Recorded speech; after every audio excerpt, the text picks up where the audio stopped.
Ja,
het is wat aan of uit zullen neef ja. Je neef voor jou nanga. Le dat zo. Vas zo maar sani je stofi ja en ja om suyo of ona le tu nei ja wat aan of wat wij die ba ia maar man is het zo belle sa mo oi lo foi o pa o mai of je foi se no forma ma o nei foi pokalam ia fatalo fatu ia le local 𝚘𝚘𝚏𝚜 TV ia ile tatu o tu pele sa mo le fiafi ia o pokalam masani ia fa so le ko le tuol ia wa fo se lutau ia on fa o pe mai no tatu ia o tatu alu e tala le kei o malo o no tainga ia fa pe la ba ona fa ona no no o i te hansa uma ia le TALALELEI o malo le tu ia pe o tunga e mafuai o fatino le fa boy e wala atu foi ia o nanga tatu TV loko 𝚘𝚘𝚏𝚜 TV ia sa alofa tuaila i tatu pele sa ko mata mai lava ia o na tofia le tua ia mai se pa ia le siasi tama le fai la uma ia o tama tuma na itina matua ia se o lava ia tatu whanau ia rere ia tatu no la apean ia i tula ia whamonianga i lau soifua whale anganga ia le matai o so ani foi le ola whatino ia la tsa ia tātou se talo ia on tātou a mata i le nei fiafi whaftai tele te mā i le nei e no koe mātou mo whaftai no o whai ana mātou tau nu fia mai fia whatino ina nei wha moe moe whaftai la whamnianga i le au nanga loko tito ma tini ia o whai ei ona o atu le tara nei o ma lo se tū o nei la langi i le ngata i te mātou atu o sa mua ia so se tū o nei la langi fia lava ma wai se sa mua whaftai sa ma whaftai a wala ma no e sa unia whaftai ko la whamnianga i te tai o nei au nanga ia mesi ia le ro ia ina i kalesia ona ma fatua wa pe ia ma es eso e kalesia whaftai o no ia ma tu taro la ma tu sa umi whasola o fionga ne fia ia tonga atu le mano o e ngang ko ia te tai to loina i ma tu te tus ia i mwhai ma tu whamtara ina no e tusa lo fina ngaro lo ma tu tama a ese se manatu sa ma tu sa ide e ma ta pena i le au mai sa na ne fia a mai e o ngang ko ia te ma tu le poto ma ma ma whai e ma tu whasola o e whai ma whamunianga e whai ma whamanwhananga e whai ta ma si au lau whanau ne ai o nei tautalanga i nei whasoa ia foi mo atu li inga ia tu whamawhananga se nganga whamarusia i mātou tutu mau o wawa lata lo tau kia mo Yesu o te saro lea whaftai o no suafo Yesu amen amen ia ma roso i foi o sunga ia me se foi ia sunga i sunga ala leo i ia le ia o le tau koe lima leo o i e tātou whaasoa le fia tusia evangelia Ioane ia o le ala tunatu i sunga i o nei ia e la te tala mai ale le amataino tātou mta opu ne fiafi ia o tala noa loa i le mta opu le lima ia e o ko meki alo mantua lo maho whau o le mta e lenga ki tesa ia le ala tunatu i sunga i o nei ia la te salata to ko klame nei tātou whaasoa nei fiafi ai e whamanu ia tele le atua i tātou au whaafonga ia mesi ia o ona fo i le atua mātou ngā koe nei fiafi ia Hallelujah, praise the Lord. Malo whaftai lau sunga i Hallelujah. Whakenga tali so ia sunga jau ia kohio so pula nei ala leo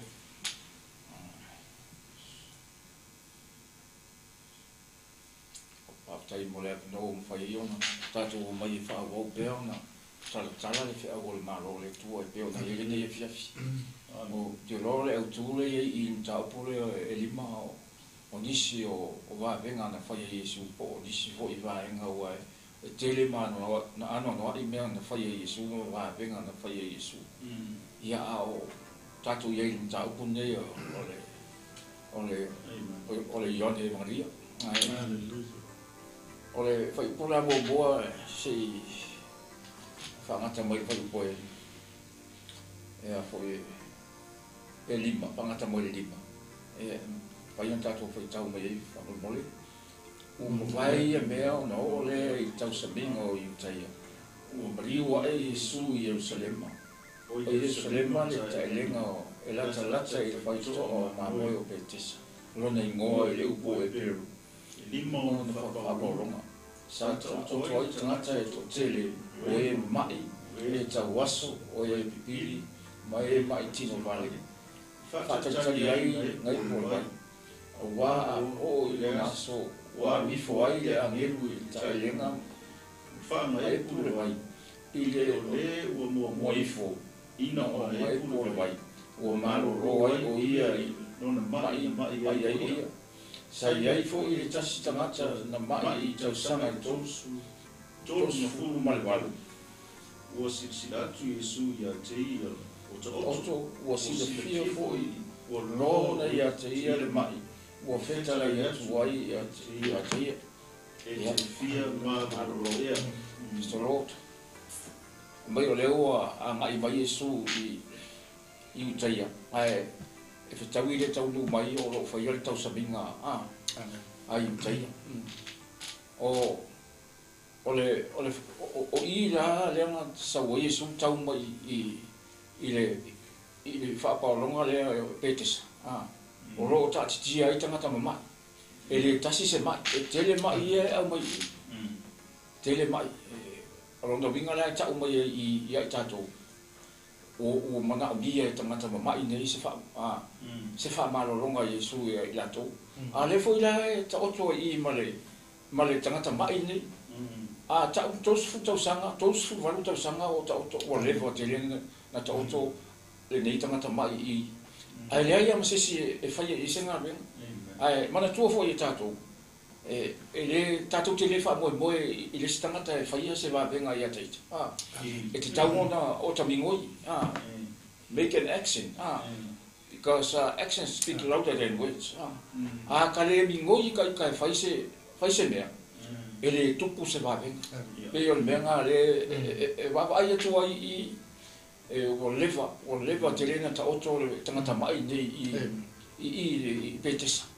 le ai masisi o mai tangata o mai o toi o marolo ale na vai ta oto ia nei tangata mai o todos fu wala to sang to ti ya fast fu to sanga o ta oto tangata mai le lei se o le fai ana nga yo e fai e man tu fo o le o mai ya ta to le ai ya ma le pule ta to te fai ai se me ala tatu fa mo ale i listangat o le taimi nei mo tatu Yesu fuanga nei tami ngoi ata i tai faise ngabe so ia o te fa mo o le si o mo se me ina ia o mo se me pe o te malo lo o Yesu o le li o fa malo lo o le mafu anga fo le nana sa o Yesu na sau mo mama ele sau mo malo lo wa ila tasilea mafuanga na feita foi tangata i tai Yesu ona o sau minko wa tasi ma tu ronga ngana matangata mai ele te tau na o i me i tangata mai ai o le tonu ngana fio mai Yesu wa na sau o Yesu e fatino na misiona tonu te sanga male afa tonu te sanga le sau o Yesu e fatino ona o le alo foi tangata awa na le sau Yesu e faila na misiona le o fea le mea o tatou iai le taimi nei. E le ropo o fea o tatou leilo roa i po la tatou tine nofo ai pea le pokisaha le asa. Ai whaafitai ia Yesu. Le ana sauma au mai ana mamalama ia i tatou. Ia leo o tatou manu ia. O leo o tatou o ai whariseu ma saa i maamari. Ona o lea rofa tu noa leo le tatou wali i Yesu mo i tatou. Le fo leo o sau Yesu whaatino. Le fo i whai mai e le tusi pa ia. Ile mata upule le mata upule mata Yesu tasi fai polusu valso fai tau inat io to mai e tia o to uma o e tinga ina ma fatie venga o fo e malo ro ai to io to wamo mo io to fa o ia tia o o le anga malu ma le roto ma wala ona mauale o to o malo longa o to nga awai avengo fiel wamo ola avenga fo i mama e mama i ola avenga Yesu afai fo ola ola au Yesu ia i tatou outo uma o e tinga ina ma fatia e avenga tatou atu ia te ia pai mai ola na amo e mama e ana na mafa tatou avenga o tatou wa o tatou nofo ma mafa me tatou te fai ai fai ngofia i o le fatalenga Yesu wa outo uma o e tinga ina ma fatia e avenga o mai o atu ia te o ia malo lo ai tato e fai fua fo i ngarenga Yesu ele tokia o le tele o mai ia o i te mine i soi fuanga le o tato ia uma e atotongi le foma e totongi o le ia se me le totongia ai vai le fata i ngarenga sa Yesu fai mai sa fai o to uma e tinga ina ma fatia e venga avatu ia te ia tatou venga e mama na amo ai o tatou o mafa tele tatou venga ona o tatou lava o tatou no fo fa mafa le venga le fa ba Yesu e mama o la na amo e mama me le aftai tu foi il ne foi metau o nisi dei o va venga na faia pe Yesu o ia i lalo dei man tua o Yesu e te e to e se manano ni maloa ia le tolu wa tau sanga ma afa na sa wai alu lo lon tama ale o sawa Yesu e fatino ia mea ia ona ole alo lofa mai tamata alo lofa ia tato ole mafuanga na ring sau Yesu saula Yesu o to tele o tamata le ta o to tele o to inga mai ese i ole i fa palonga sata o to itangata to tele o e mai o e tawaso o e pipili mai ma tino vale o fa tani ai le ngai pole vai vai tele o mai e o le ala vai o mai termine tele o to inga mai le mo wa tato le e mo wa tato I laro nei e te tau na fai se tato ngai o inga I le fa pe a o mai o ko ia le o tau no tu ngai fai se singa o le ala ngai ngai tau no fai o wale vai fo ma mua na fai sa te taro ia Yesu mana fa malo o wale ia vai fo ma ai le fa pe o la to ia me fo na ngai ngai katina ia kai katama so e ke ia fa ro ko matina e sa ko ia o pe ia o se ko ki ko fa nga mai ia wale ku ngai fai se ngai inga make an action pe on mele le nga sa Yesu fai ale sau Yesu e perform miracles ia ona ofo ele o tangata e tote ia inga venga ia na fai Yesu ia ma le tele o ia va venga tele le o fai a pea I lo tu so fua ia ai se foi o tato te avatu I pele vinga ia ma le fala o tele no fe agol malo le tu e pe on tato I laro nei ia la fa o tu inatu le sumo le fe au ia korio ia fala o tele o pele nem ta upu ai mo se o la fa fonga mai sa mo ni vai ngole fiafi Praise the Lord. Via le tua. Dai mo le faso. Via foi mo le no. Ia o te fia mata tu la sa fam talanga I le taimi le wale wa si le fia o mal tala ile sa fam tala tana fo I sunga fa fa. The Lord. Taimi le sa wa Yesu o lo ta o tu tanga tama. Ai sa wa ka se ka sa Yesu wa lo. Amen. Ai si le fia Yesu ka se ka kalele le fa inga kanga o I lano le vai. Sa lo Yesu alu sa o ia. Te fia mano lo ia. Amen. Sa la ele sila fia Yesu la ele mana onga la ele loto le tangata nei. Tolu su vai tau sanga oni se taimi umi tele. Ala sila fia le Yesu le te leo le mana onga la te tono le loto le tangata la e nofo mai e lunga le vai. Ia o tele ia o le nofanga le atum salo le sa ia o na le li sa I whainga malanga sa anga e tuaima su mai foi ma moli mau fo I no fanga ia o le tala no fanga ia ma o lalo no fanga e fengta tele na o istanga si maile ia longa winga e a faina tualo na lona soifua le to le taimi le pe ata fai alu I lalo le mau la lo le me ele vai le me mana ia o le tangata la eta oto ia la tatala lona loto I le tua la tali tonu I le fa malo longa le ia nga fita la Yesu e te fia malo lo ia ka ko lo le nga tali fa mai ia ele ai se tasina te tu ina I fo u le vai ba o le taimi sa o le angi ngai Amen. ia o le nga fika la sa Yesu pe fia malo lo e sa la le tali o lo kom fe fa makala mai awala o le vai ala si la fia le tu e Yesu le mele tono le loto ia o se fia fo mo tato ia le tala ne le ona le tua ia tangata ma ia sa Jackson ia o le tele o mai le vai tau nei o mai le tino to fo ma I fa le nganga o me fa no tato tele no le tala le o mai le tino le tala no mai I le tele nga Yesu ma le fa malo lo nga Yesu e fai fo tato ma fa le nganga e ai me ka o le pipiri fa le nganga e me ta o le tau waso fa le nganga ia na o tele tato mo na le fo tangata pipiri le tino le fai sa val se tulo le fai fo na popula se tulo e fai tato ma fa la titi le tu fa le nganga e o ma le taimi nei fa mission na Yesu ke risolo fa pe na tam fai pe e fa popula le mana fai va vengo le tua ia o nei la tangata e mai le tino le nga wa e fia malo lo le tino o se fe au fa le nga fo i mo tatou o tatou mau o to mo so i fu mo mato mo le ola tatou nga wa i le upo le tu le si tatou te malo lo ai na au ma le upo Yesu Keristo le upo le tu spa i o le afionga le na pa u me le fofonga lo tatou li tau te malo lo ai le tino a toa ma le nga e le fa le nga ina ia le ata mai foi o lima ta mai tai fo mai o tangata foi o fa me alo fai na le tu le sa no le ona le li ai mai ta talo mo le li ia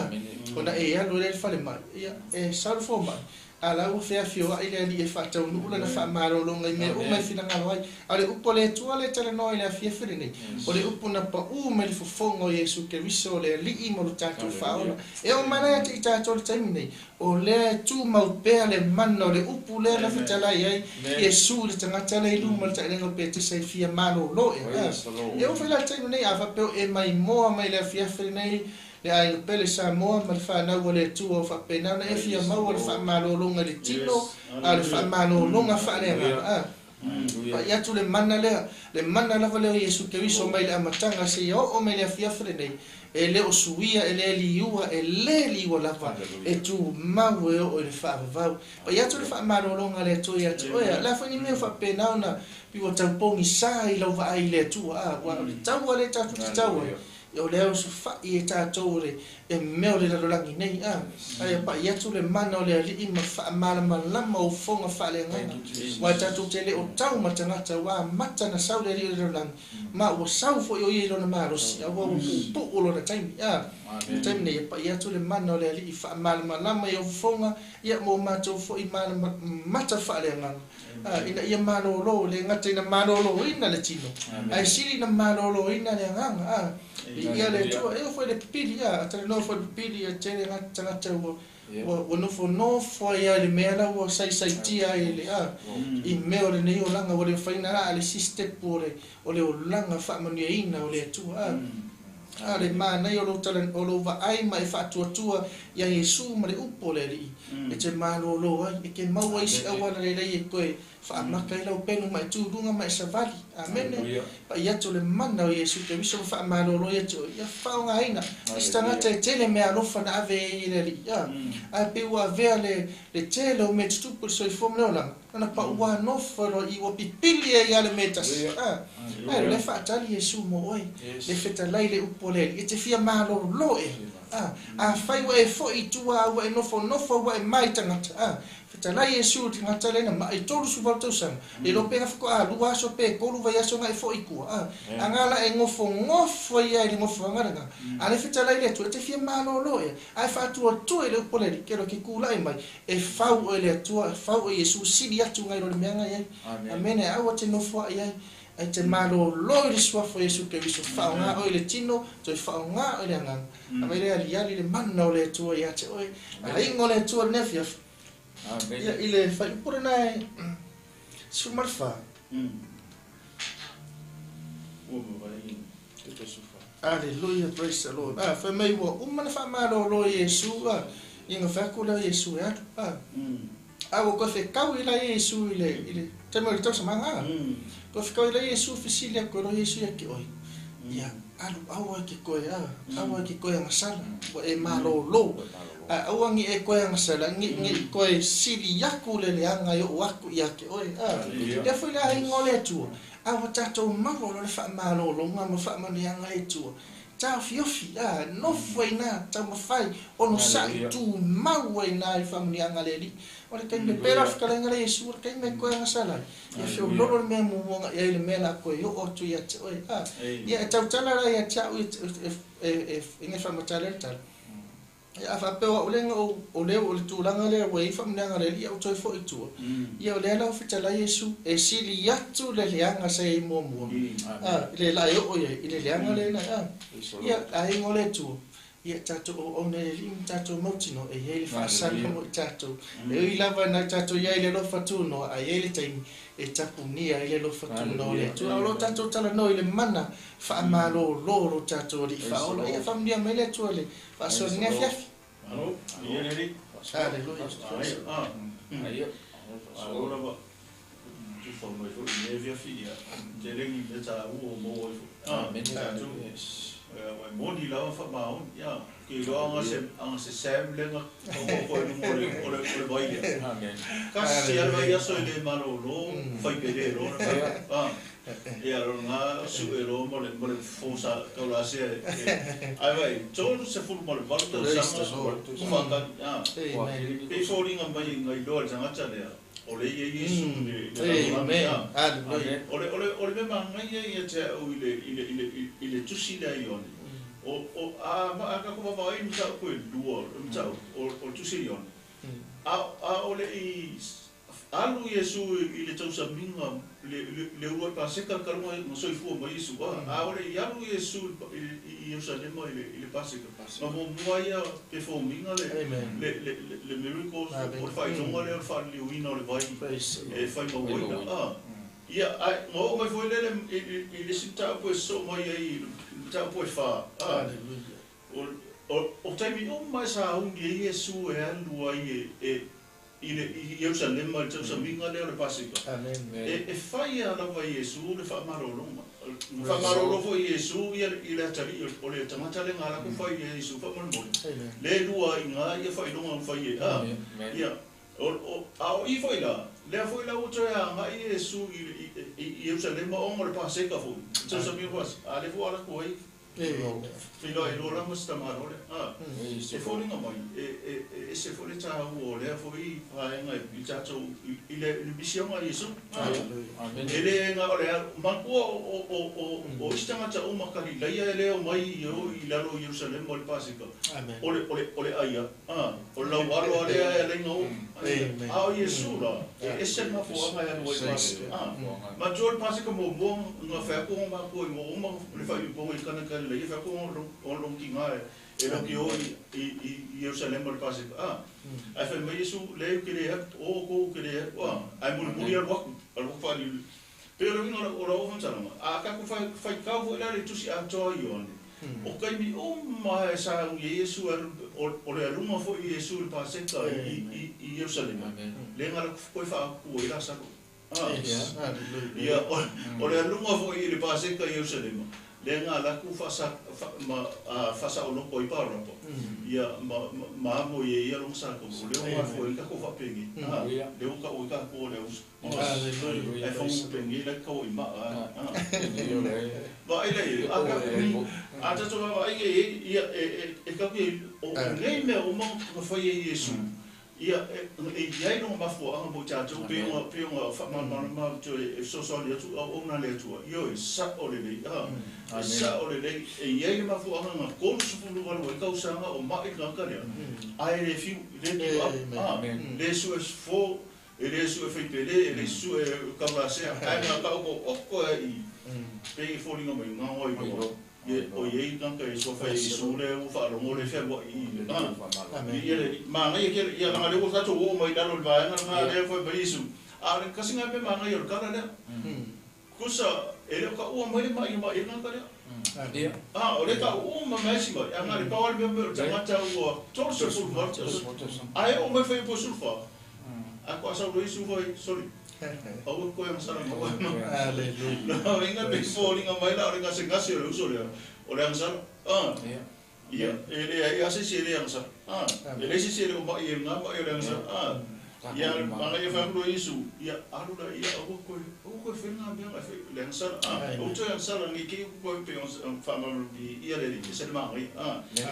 o mission nga Yesu o mission nga ta tu fa ta ia no ko ta ia la nga o tala le na tala Yesu o tala le o ma ro lo ta ia le ta tu le lo ka ko o mai va nga mo lu ta tu ta o ia ese ke lo o mo soli fi mo fo nga ia na mo ta o te e o ma ta tu i si ba nga mo lu le o fi nga o la e o mai no o fi nga Yesu mo ko foi fa sio ki Yesu nga le fa ali tu I ma o tu Yesu le au yu tai ile mana le mai e no ta mai ati o le ya ke ia le mana ma pule e fa e no fa ma me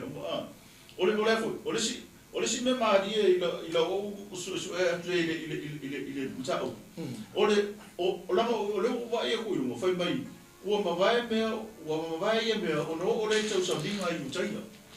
Ia, aeronge ka koonge kua le menga a maka mai paseka. I tusi e soto le tikono man tusi uma lenga. Ole e sawa pea. Ole tau sa minga ia Yehova. Ole paseka ia Yehova. Ole tau sa minga ia Yehova. Ai o mai fena inga fu, foi mai.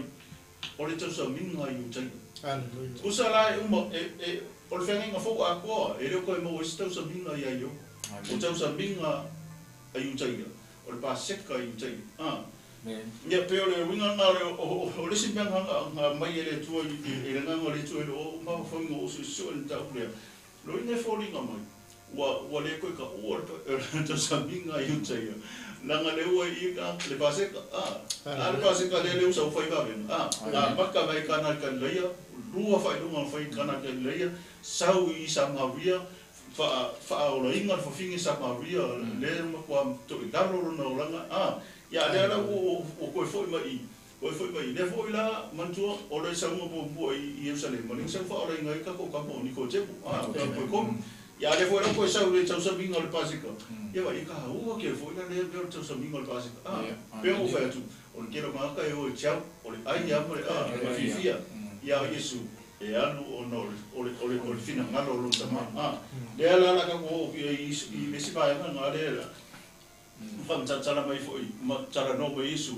i le mafu anga nga ring sa sa mo foi sunga i au Kristo ia mafu anga nga ring sa Yesu e ka o ya ngai e ka o ia le manga o i tai ia la tu atu le sunga no sa mo sunga ni tala fa o mo bela ta tum ta o i por eso mo fitu tali tu le Yesu ia te la tu o lo on lo tama eu mai lava ele sonei o longa lua foi a o le mele o ati ai o na sairi e te fasioti te au ele ngata i na sori e sa pati au o fitala mai o le tua o na lava tama o tutu sa o ia ma le tua amen so aleluia sen manga yo o nei voi tusi i la ka tau tu ia o nei ai e fai ai Yesu wa venga i o le fo la o tali atu Yesu ia ila to o ro nga rue lo tama o mai te mite amen e le o mama e man tu foi e tele me o le fai tai o le au i tai i va venga i fai Yesu e man tu ale te tonua ai al me mana i va venga fai Yesu ele fa pe o mo ne fai va venga on fa pe atu le tangata ia o nei fai va venga ia tu qua e tau na nga i mai e le isi me pa pen ai umana perform Yesu va venga i le me mo arusi ia o mai tangata fisiri oi le le wa arusi Yesu ia ona o mai i sapati tani ya toile o Yesu ia te ila to o longa lue lo tamae o mai te mine o ia le na le tato te mawoile leanga o longa lue ia le tama o lea fo i wha awau lo natani o Yesu le wa fo o Yesu o lon tama o le tua o lo fa pena o nga lue o ia fai o ia masui o lon tama o le o mai ia le tua e fai a me umai o sui nga le tua sau la nei e fatino ia me umani mo le manuia o tangata a le foi la e feitai e foi utai ona o mea ia me le lei e fai e Yesu i tangata e le ngata e na wha amalo tangata ia o e foi o lo ia wha amalo lo sabati o le foi e feitai e utai e turanga le fai e Yesu i tangata mamai ia na te wha amalo i sabati e ele tu la funo i utai mo le sapati ele nga ro e nisi sapati ai man tu fo mai Yesu o le tangata mo le sapati ai le sapati mo le tangata longo vinga amen o ka ia ka kinga lue o la o ka fai se nga venga le sapati pe ta te fai ala se nga venga le i tangata o ta whaia i se ngaru le ma wha maroro pai i te taro le ngata na whaia te taro ia ai o nisi mele le e tate whaia o rongo winga le ai lau ti loe le to sa fina ngaro le tuai i mele le i tato te whaia le sa anga le tato te whaia mea ia tato te soani i tangata o e o rongo mai ia e te tauna whaia i se te taro ia pe ia le foi tato te ai de voi tai bito te le tangata e o i whanmai a sa ona o le fia maroro ai o le mea te tauna tau atu ia i tato e mua na o whaia le te taro pe whatita inga o maro ai wa pe e mai ro o tali po ro wa fine fo ia mua mana tua o whaia i te taro ona me ia to le sisi vai a me lo whanmai me mana ia mua on te whaia te taro o le whamaroronga mo so tatali po so ta fine ona a me lo whanmai ane mo mana whainga me mua escape mua tau no mo whai o le te taro e foi la leo to o fa fonga mai i tato o tonu ia o te iloa na vai to te le ai tato o mo i mai o tino i e o ngase i lawa mamauta ia na leo o mo ni fetala Yesu o to uma e tinga ina ma fatie e venga ia o ia e malolo i tato o ia le fo mai o ia le o ngata tonu ngale bu o me uma o ia le senta o me uma lava e tato te whaia e ui a Yesu me le o tu mai e tama i le atali me uma e whaia a le te tonu i tangata e se matu te lilo o i tangata le whaia wa venga wa whaia umona perform o Yesu se wa venga i le me ma le me o na lese o na mou e se ile oi ina ia o tato e se lo tato fie ilo ai ai man tua foi ia ole a u ale le fe me tau no tipi se le se ana le ia u ele malo no ma ia amen ana le ia u ele sau le tamtiti le dipsi o le wa matana tau wa le u le o ambe u matatu te faia ave ia le tua le vinga ave le tua le vinga fa tai le tua ana le se no iova ia tatu te le mo le marusi ana le se no yo ele mo fai tato mai ni ia fiafi fa so ile upo le malo le tu fai fo tato fa fogo mai ia so ia le vai le ule e fa tati e tu ai le so fo Yesu me tato te fai uma tato fai me uma lava ule le mata mo fie ia si tia yo va ia to mo lunga ai fa mau na lo ina tato pe yo se o to fa so pe o le fia o le la vai fa wa tato mta upu nei i va venga ma me uma la no fa Yesu i lo so fu au na ia ma lo fo yo la au na ile tua se manu ma wo tato no o sunga fa venga o wa le fa pe ele tato te le tu ma wo pe la nei ai fai se tato nga venga ma no ma wo tato wa no ele ai se tato filinga to fa ile tu nga mau soe a fa yo to fa fonga mai ia le fo ye fa so atu fa au me se fo ye sa wa fa so fa le u le fia fini ia fa ato mai le tu o ia la vale tali o me a fa yo le na o ye tangata i taimi de sa o Yesu la lo nei fa ile na mission ia fa pe na fu tato ole au wala la vale tasi tato te o ai le la vo fa ye fa ba lo ronga Yesu i lo so fu au na ma lo fo yo la au na ile tu i taimi nei ia pe o se fa so atu le ina ni o fa o mo tai ia tu na tu fo i fa so ale sunga i fe au ia kolio i mata mo fia ni fo i tau o lo tato fa so ni fe After ia le tu ia na sina va na ki ke su fitu masu ba le sa no le ona le e po ile nga killing tina tanga tai na o fa malo ro e su le mai sa patia o le mele fe ke tanga te uta yo le ko sila ko pula fongo o ngi fai a singa luenga sa a fe mesu o lo nga lue lo tama o lo nga lue fo ya o le tala no Yesu i luna tūlanga o i o le tupu a le pongi sa mangi ngefo e pe tanga te uta yo o le wana ko mau whakasi marikupu le ngana whakari e lai ma fuainga nga lama i el vanga le e fasioti ya Yesu le fa pole su fitu mal su mal vad pa se mal le fa po su mal iva lo su mal lotas ya ole pule le tali ya longo winga le wa tato maten tato va ya tu o Yesu o fa ilo mai lo na tu po yo le tupu o le wa kala ngoa makanga fa ilo mai le la relationship malona tama o le mafutanga le Yesu malona tama le wa matana tama fa ilo mai o na o le pongi sa pe o iutaya ma le talia o le awina mai o le mesia po Yesu o le fa tanga o ila le tato va ai le fa la matanga le suiva lo su malo su mantas o le mafutanga va la lata Yesu ma le tua o le mafutanga le atali ma le tama le fa ma le tala Yesu e le mafai ona o fai se mea na wa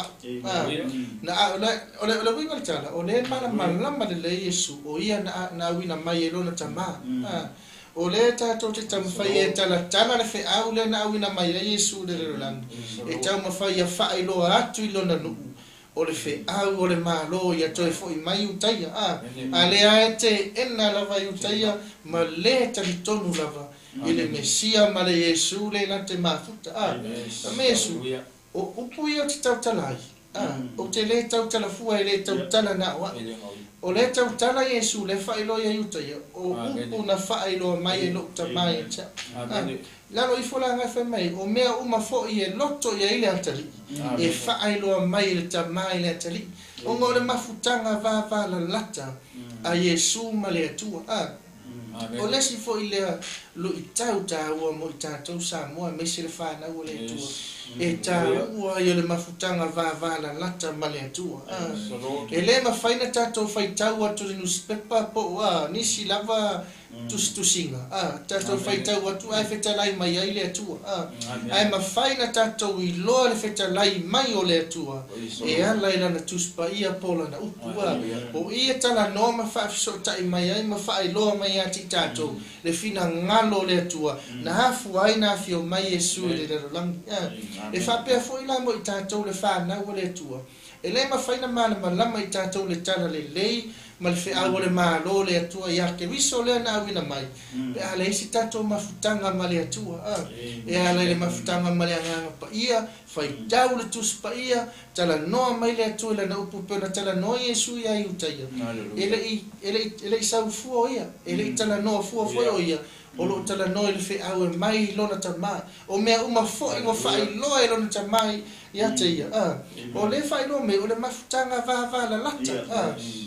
alai e awi mai tua o lai pe a ke kilo ele upu pe o lai sau de fa unga upu mai tala no Yesu alai apo mai tua o ia o le lona i tua o ia o le tupu o ia o le ali o lai tala no mai lona lofa na ia mana lama tangata mai lo o Yesu le ko ke kali kongi ai ko ke mau ai le ola ele ai lava masisi po le ko fiwe fai kau kuspa ia ma fai kau le mau ma le mea ko le kali kongi ai Yesu kwa le foi muli ama ta fiofi le tula fona mose fa mesu fa fe no totally tonu mai atau pe ko le kali kongu le kusi mose wa le kusi mose kusi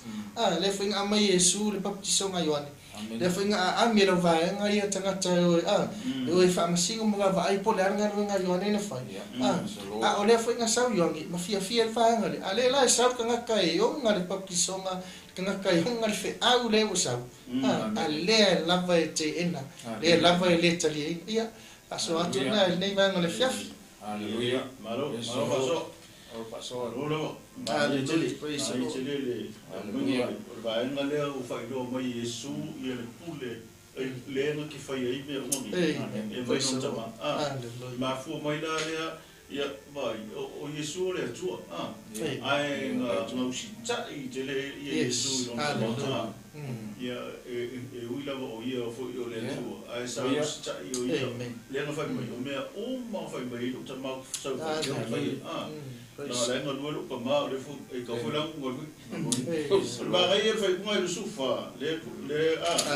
sufa na fa mai e moni fa tu o le fa lo mai na o pu matali to ia te ia na uila mai vai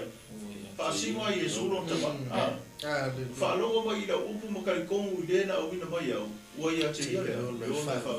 Praise the Lord. Se whai mofi. Alkari kongu wa whaatua ia Iesu Keriso. Ia ilanga upu. Peo ta upo e ona le tua le ta o upo le tua. Ka kele maua ia le ola whaapau i sesi a kusi po sesi ia. So sesi po se musi pepa. Ika ke maua le ona whaapau i le tātou whaatua. Tua man ana i lana upu. Praise the Lord. Peo tātou whaalonga le se maa. Whai mea. Ngā ka kongo whaatua tua. Maua le ola whaapau. Ia whaasoro mai lalo i siri whai punga le ua umaga whorasia le au te lenga e le una le tua o le tātou taimi. Ole vaenga moli puli o le pita upu. Le tarno mai e su i moli mau. I mei e whae moli mau i a te ia. Ia te o mai e le whai puli e tolu tasi e whaangata mai le whasu mai fitu. O le moli mau tarno mai e su i whae mea ngai whai mai e su o le moli mau i a te ia. E le ngata o Ioane le baptiso le mantua o Ioane le mo mua sa mo mo ia Iesu Keriso. A le belo ngalua fai mai Iesu o ngaluenga o mea o mang fai belo ko mau sa fai le o fai o e mo mau mai fo ila ngaluenga nga ia cha ia cha o i mei ki fai ia le ngata le fai mai fo ia Iesu Keriso. O ai lo tama o ia fo ia le simo mau le mo mau i mei ia cha o le ano le tua. Ia malevanga muli la ngai fai mai Iesu le moli bau o foi anga ia. Ngai fai kara Iesu le ori pung ta ore o na le tu. Mai eksu e o ko kusi ko ma ko ke mo ile le fa po. A kusi foi nga le moli bau mai e ke. Ma le ko ke le ka ko ia. Fa feran ko mo le fa po ka fa ko ke le ko ia. Le moli bau o moli mau ngai fa le fa ta la Iesu i ai u te ia. O mea ngā le moli mau ane ngate ia Ioane, o ngā ruenga whaatino o lon tama, ia mwese o tusi e sa i le ka mai ka mai o i whai whakakusi. A le ka kongu ia Iesu, lea langa le whai mai Iesu pe u kau whekua Iesu na o ki mai. O ke le mōria o ko, o le i mose nga ke mōria o ko, wai e o ai a mose. Ngā walo i e mose i langa tusi o ke nese, ia Iesu Keriso o le hawha na mwentama, ia mai e o ai a mose nga foi sa mori mau i ke ai ngai ko kere ka ko mo ia se mai lei e se mo ta o le me e se ka o le me o le mo me ka ka e ma fa o yes o le fa ka la comisia a le usa misia le ka ko mo ia o e se fa intare ko nga muna ia pe o vai no mo buli nga ta so mo tau ia le atu e fai mai ni foi ni manatu ia me ma tato wa mai to fai mo ta e se ma mai ia pe o forsia pu e ona le tua ia le ta ua te lo ma futanga le Iesu mo non ta e o mai foi kingongi ia le ka ua e ngate i tono le ainga e nga ia le lei o ma futanga fa na mo ta ma tua ia ko mai foi ko na ruanga le tua ia o e mga o bia foi le se lau po senga na futanga le foi na ruanga mo le ta le tua a ole alu tanga tole tu i ole konge ai ole foi ngalunga i noflen tama te nga ova just ngalunga just ia la tu i lo sunga lo mo ta tai ia lo lo mo ni fest ia ole foi por eso mo fitua fa wa mai la lo ta tum tau ole tama foi o wina mai ia o ia lava o mo li mau ia te ele fa lo mo lava o to i lo si funga ele va ai atu foi i lo ni tino mai e le tu mau foi lana fionga i tonu ia te o awa o le na ia au ina mai tau te le te tonu ia so lo e so e o tau i tus awa o tau manatu tau te mau ai le ora e whaavau e so lo ia mana ia rea foi ia foi upu o e tato foi tau le to fa ma malama Iesu ia i taia o le tama na awina mai ele te sau Iesu na sau Iesu o no le ustai long tama sau na sau era Iesu sau e foi le fato no na misiona le ina ia faia ba venga ma be uma ia o ia faia ina ia taiton voi tangata o ia o le tu ia ore le ta tonu tangata i tai o Iesu o le Mesia o Iesu o ia o le tu Tinga na o ia o le tua. Pe ona e sau noa lo songa le. Pa whenga tali. O ia o le tua. A me mana ia, it's a good news le ia i. Ele whafi poto, ele whafi poto e tama. Nei mas whafi, ele ai mas whafi, e uia na tumu le poto. A ele whafi e poto e tama, na saua e whai mea umama ustai, o ia e tama. A ona ua tasi, Wai mai Yesu o a lo i tonu o le tama o lo i tonu ia tia. O a o mai e tasi mau. Mena le tau wha malama mai a Yesu i. Inga ia tātou tai tonu ai. O Yesu a o ia o le Mesia. O ia foi o le tua. O lea na fio mai o ia. Sau e mori mau mo i tātou. Wa ana le alofa le tua na auina mai e na alo le o Yesu. E i le lalo langi nei. Se manu e whapenei o te leiroa po wheme o iaia. Te leiroa po wheme o leiroa ale nei taimi. Ia pe watu fo ia. Manu e whapenei o uti au ia. Ai whawhitai le rofa tu noa le tua na auina mai eino na alo pele le to tasi. E tasi ale alo le tua lo songo i pefe au. Ai na auina mai. Auina mai sau e whaile tauranga tongi ola le mo i tātou. Whaia wawenga. Ma me umalama, ai pau ale o le mea ia tātou. Tātou te riro, toi whaafitai atu i le tua i mea o whaia le tua mo tātou. Whapena fui le bela i e tō se furu na o. Le na o ia Yesu. Ai reanga ngai tō tasi mena fo ia Yesu, ave se whaafitai. Ona o le whaamalo ronga Yesu. E le whapena e i tātou. Umau na tātou whaia o se ngaruenga. Tātou whape atu ia i le tua. Ia matuavi, ia pēra o fio lo mātou tua. Se mātou te ofo ai mea o e whaia mo i mātou. Tātou te ofo i wawenga, mea te tasi. Mea te tasi i pēr na whaima i pesa la mosa. Tātou te ofo i mea te tasi o whaia pēr le tua o tō soi fua au auna.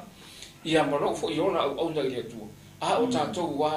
e pisi i tātou pē, o le i o le mai pēr na whaima i ia. Tō whetau i saia. Ai pē ta iane. Ana le ai le toto leo Yesu na whaamaringi ina i Kalevari. Lea ua tātou maua i nei sa tonga. Ua tātou na nofo ai i wharamatu. O na ua umau na sao dia Yesu i wharatanga. A wā a whai e tātou te le talia o ia mwhātou tua non suafa. Ia, e le fia mai le tua i aitanga. E le o le iroa Yesu. A le talia. O le talia i o tātou roto. Le alo e tō tasi lea o le tua. O Yesu ke riso. Nā rofa mai o ia a o tātou i ai pēa i le angasala. Tātou na nofo i le pōngi sā o le angasala. Peita i ane o sau Yesu e whapena na toi. Au mai tātou sa tātou i rei i le angasala. Ma toi au mai le ora fau mo i tātou. As whaasi suru mai rona malama lama. Ina ia tātou malama lama i pēa i ana fionga. A o tātou sawe wari i pēa i le sawaringa. Mesa o tātou anga i atu toi whama sina raro. Ni hui tau sanga toi. E ui ane tātou wa e maunga mai foi vana. A le lawa e whai wa venga ni atua lo tō se fua. Mes fua sunga i whapenga i ngai. Ia sunga le whawhenga inga. O ninga ngi ala leo. Kropo tinto ma. O lo tātou o mai ai tātou te whaasoa i pēa. I lewa yaso ma lewa yaso. Ia, whawhitai fo i lana au auna o tātou awa noa. Tai tātou awa noa, un whai ia tātou mai tātou te whaasoa. Ia ma tātou saa i pēa. Saa whaoti i pēa le uto le whai mea. Tātou wawa ai atu i le tua malana whaaro tanga. O umana Saudia mo i tātou. E pēo sau paso atu lea ia e. Ke lo lea e. O e tātou taimi e. O e sunga. Tui ngātu i a pasta a Kolio. Hallelujah. Oftai mo lea O no. mai pēo tātou Praise the tātou. Lord. Hallelujah. Whai puna e whasimaton. Whai mai ua o sau i le suafa o le tama. O lo tama. O sau le suafa o lo tama. Ai le talia. O lea ka mawhai lava Yesu e makua i sa mala pe whai loa. Ia i utai o ia ngā au inga mai. E ka mawhai lava Yesu i ngā ia ave ese le loko pongi sa ma le le karikonga. Hallelujah. O lae lava e. Kei pēr mo ngā ka whangare e. Mapo lotu tu lau wale whawhunga anga whaia. Nā tunu. Ia, e whiu e tamu whai whangare se si karikonga. Pau an me le mawhawhau tangata le. o la le karesia no ola mai ma jotia ma pe kai fori va pele me nei ma fa tanga tai utai o le ka ma fai Yesu e fa pula ma fa malama ia le malo le langi po le malo e fa va o pu lengo le malo le tua le ka ma fai Yesu e fa lo aku o manga fa ali o va venga ma fa malo lo mai ia ma fai lo aku o i o le malama o i o le ola tanga e le ise sia langa o i e sao e le o le fava ai wa ki le nga fama a ola to lotu wa ki le nga pongi sa ma ka waso ma pipidi ma mama ye ma fau ma la kuanga wa le ia ma se fa pe usa mele o fai Yesu o va venga fikala ia ku Yesu i me o le malo ma fai lo aku finga ngalo ka ma ki ngale loko fei kai ko mumu mali pa ku fe kongi ma kau fai pule ni kau pule ngaleanga e fa o le oti a Yesu e o me ale taina nei o lo o tupu pe e fa o tanga le tu tau alanga ma tau manu o perfe a o le malo le tu ai stanga tau lo loto ma bongi sa pe e le fie fa longo i le upu le tua a o le upu le lofa e fangu pea e vala au pea e ao pea ma fa manatu atu pea le te riso Yesu le na te ena iutai e o mai le taimure nei o le Yesu la vale tatou te mau e le o le fa vavau ma le malo le tua o saunia mo i tatou le ilo i le amatanga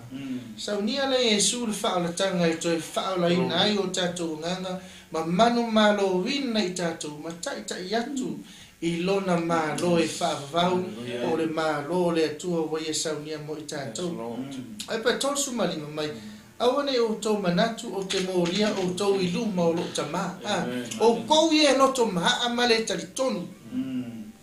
ile Yesu lea ele mau se taimi o Yesu e tau ai o i luma o le tua a le alofa vai le alofa o le o le alava e tau a mo le lava e tau o ngani le alava e fa i lo atu le fe au le malo le tua a ingo le tua e le afiafre ne e iai le taimi e tapu ni ai le alofa tu noa o le tua au tatou ola i fa malunga le pa ia ma le taimi le alofa tu no le tua Yesu le paua le o le ala tatou te mau ai le malo le tua ma le ola e fa vavau ni tele le tua i lau mai moanga ia ma lau tapo inga le ia fiafi o le Yesu amen Maro faso i ele li ne praise God Jesus tu fo mo le ore le fiam po ia le tua i sume ne fiafi maro te loa o mai foi mai esse tasi o mga bia de talo fa maro esa tasi so no fa maro lunga i so le fiafi ne a foi o ngai te mga bia le fa maro lunga le tua i se ela pa se tu lama ia ele o ia ma tu fa malo lungo le o le tu le sa fa maro fa tu ia Yesu era na ona fa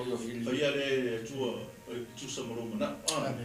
aleluia penga vai e tolo sul volta sa mo ko ai pe fo di come ta mazza sa fa tu no tu se non fa tu wa mo si scanca pe o fa wa sa mo le mo so fa pele il via fine ia ele o fai pele malo loiro ele o cabra se malo loiro mo que malo lo ia Yesu ai malo lo ia Yesu e que malo lo a to pe mo ta o voi ia le pela ngal fa ftai e nga a to fa malo lo nga Yesu ka ka ko ngal fa ftai ya tina tu le sunga le ona le to ko rio na sa unia le tala fa malo lo nga Yesu fa tu lo to le Hallelujah. Tamama tote pala watu ya te oi tamaulo ya te oi le pule ato toa o lo lava fina ngaro pa ia ma tote fa tonga ya te oi lau fa malo longa au mai lau fa nau mau o na le po ma tote talo le lie ia pa iatu pa iane pa ifo lau fa malo longa ile tino a toa ma le nganga o mato vala au le Yesu lea lo matou fa'atuatuaga ma matou talitonu i lona mana faivavenga ia malo lo lau fanau i le po lenei o fa'alavalava mo manu'ua tamā matou tatalo i le suafo Iesu Keriso ia pa'i atu lau fa'amalōloga paia lo matou atua iai lau fa'amalōloga i lau ouauna na whaapenau na whaafoina lenei polokalame matou tatalo i lau whaamalōloga atoatoa i lona tino atoa le mafaufau ma le agaga ia whaapenau na iai lau whaamalōloga ia te ia e maise o ona o matou mafuta lenei afiafi awhetai Iesu awhetai lau whaaolataga ma le mana o lau upu a malōloa i matou le polelei fo i atu ia te oe le vi'iga ona o lou suafa Iesu ua matou vole ma valaau atu ai. Amen, amen. Hallelujah, praise the Lord. Thank you, Jesus. Thank you, Jesus.